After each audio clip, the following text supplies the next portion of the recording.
So in this video we're going to be talking a bit more about Fraser Nelson interviewing Daniel Hannan, or Lord Hannan as he would be called because of his titles, and Fraser Nelson asking him about kind of the lack of trade and things like that and opportunities. Fraser, he wrote an article which we've talked about, talking about how the UK really hasn't unleashed global Britain, and global Britain kind of sucks if what we are now is global Britain, a lack of free trade deals and protectionism. I spoke about that more in depth in the article that I covered. It's quite a long video, so hope you guys watch that, and if you enjoyed it, let me know. But if you watch this little clip here, it's quite interesting, the question and answer kind of which Lord Hannan gives. So let's have a look. Great speech. I remember I used to be a Remainer. I was all set to vote against Brexit, and it was listening to speeches like Dan's that made me change my mind. I mean, I'm a complete Europhile. I make no apology for that. But Dan was selling this wonderful, positive kind of global Britain free tradey kind of vision that it was one of the things that changed my mind. But the question is why? If you believe so much in Europe, why are you so obsessed with global Britain when the EU is working on signing trade deals with multiple other countries outside of the EU and has massive bilateral agreements with the US and other countries? So why were you so obsessed with us becoming quite global Britain when we were doing fine as a member of the EU, and we could have pushed the EU to do more trade deals, but we were the ones who vetoed a potential deal with India because it would meant more Indian people coming here under Theresa May, I believe. So again, bro, what are you talking about? So a good position for me to ask you, Dan, right? ONS did some figures today showing that our service exports to the EU are down 20% last year versus 10% to the rest of the world. Not great. Then when it comes to the imports from the EU, they're down 40%, 42% versus 16% to the rest of the world. Now, technically, we should have been able to trade with the EU just as normal, but it seemed as if we were actually putting up barriers of one way or another with our closest neighbour. This wasn't in the script. So let's not forget here, Daniel Hannan, who's blocked me on Twitter, which I'll talk about one day if you guys want to hear about that. It's pretty funny.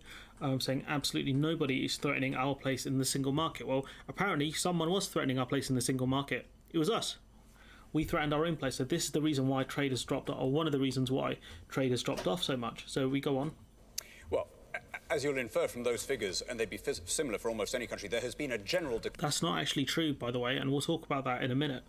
Decline in trade volumes since the pandemic for the most obvious reasons of goods. Right, this is versus the rest of the world, though. Yes, so what you're seeing there, that we're, if you like, trading in relative terms more with the rest of the world than with the EU, I think that was always going to happen as a result of Brexit. I think we were artificially trading with the EU. Because we had, absolutely free access to any EU goods. Obviously, we're going to trade more with them. Come on, mate. As a result of the common external tariff and the other parts of the common commercial policy. And the fact that we're an island ridiculously close to Europe. I mean, let's look at the map here. This is us. This is, these are EU member states down here. Look how close we are. Here is the rest of the world. There's Morocco, kind of the closest country that would be kind of outside of the EU single market and customs union. I mean, that's not very close, is it? I mean, there's the bigger economies over there. So once again, Daniel, mate, geography is not your friend here, but it's not a friend of any Brexiteers, in fairness. We were redirecting trade from, if you like, our cultural hinterland. You're talking about the Empire and the Commonwealth, or the Commonwealth. What do you mean cultural hinterland? From the phased imposition of these tariffs in the 70s. And oddly enough, I think that as the coronavirus recedes, two of the arguments that you will have heard me make occasionally at spectator debates about why we shouldn't be too economically reliant on the EU have strengthened. One was, I would always say, the EU is shrinking in proportionate terms as a share of the world economy. I mean, obviously, it's a big part, and it's of course it's not going to grow as fast as sub-Saharan Africa, but actually it's not growing anywhere near as fast as Australia or Canada or other developed countries either. Because those are developing countries, of course they're going to grow faster. A lot of European countries are kind of peaking where their maximum is going to be. Of course, we're not going to peak as much as China, a massive landmass.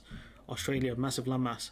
a country that hasn't done as well as other European countries has. It takes time for those countries to develop, so obviously they're going to grow faster because the gap between their potential and where their kind of end position is far greater than kind of France's potential and their end point, if that makes sense. Similar to how a footballer, when they go age 28 to they're heading towards the end of their career, they've peaked. These European countries have peaked. They're not going to grow a ton more than they have now. So this kind of argument he's making is that, these countries are growing really well and we can do great trade deals with them. Fine, but geography is against you, and countries like Australia, their economy is not anywhere near as strong as countries like France and Germany. I think Germany's fourth highest economy, and France is like fifth or sixth. That, I think, is more true. We talk about a global pandemic, but some parts of the world have been worse hit than others, and Europe tragically. I mean, the UK has been hit worse than I think any European country. Per capita deaths are very high. But if we look at the geography again here, I have to pull out the old map. So here is this the UK, this is GB, right? For any Brexiteers who don't understand this. This is us, okay? We're around here, okay? There's Northern Ireland, they've been cut off from us because of the Johnson Protocol. So this is so Denmark, or you say Norway. Norway's, I think, a part of the single market but not customs union, so they would be the only exception here. But where are the countries nearby to us? You've got Iceland up there. It's further out than these other EU member states, right? It's pretty far. Greenland, pretty far. You got Canada and the US, extremely far. There's a massive ocean in between us. Between us and Brazil, there's around 2 oceans there when you look at it, really. You've got North Africa there, is fairly far. The rest of Europe is blocked by the EU essentially. So you're gonna have to go through the EU to trade with these other countries. Pretty difficult. And then here we are, and here's Australia. So we're not going to do that much trade with Australia because countries typically do more trade with their neighbours because it's less expensive. I don't understand how Brexiteers fail to understand that. Just like the doc points out down here, I don't speak this type of logic. Most countries artificially trade with their nearest neighbours. Still, my favourite argument has to be the rest of the world is growing at a faster pace than the EU, so clearly that will translate into more business for the UK by default, which isn't true because... Great speech. Because we're so far away from these developing countries. I mean, if we look at the BRIC countries, right, so you got Brazil, that's really far from us. Russia, really far from us. India, really far from us. BRI, China, really far from us. So that would be C. And South Africa, really far from us. So we're not going to do trade with these countries that are developing that much because they're so far away. The USA being the only exception because it's such a huge economy. The USA, a massive ocean in between us. The amount of emissions and cost to trade with the US is very high because of the distance. How do you guys not understand geography and the trade rules of gravity? I don't get it. Lord Hannan also talks about how, we can fire, people, elected representatives essentially.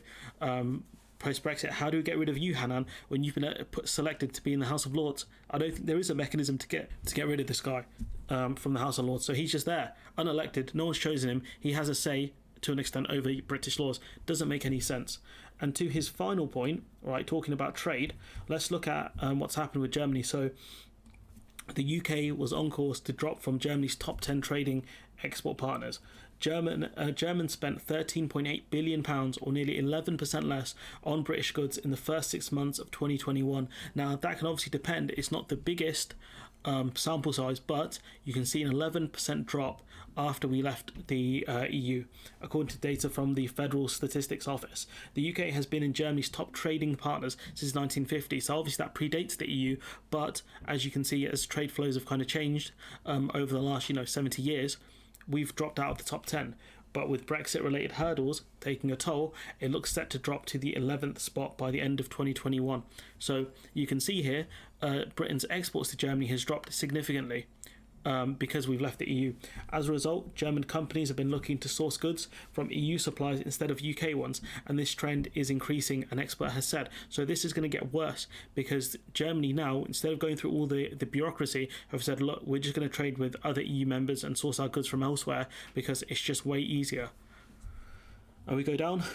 Despite this, the UK is still buying a lot from Germany, with imports up 2.6% to 32.1 billion in the first 6 months of the year. So Daniel Hannan saying, all trade has been impacted by COVID and of course it's gone down. Well, evidently not the case. because the UK has increased imports from Germany by 2.6% or $32.1 billion. So you would have thought that the trade would have dropped off significantly or not grown at all, but no. The trade has actually increased. We bought more stuff from Germany.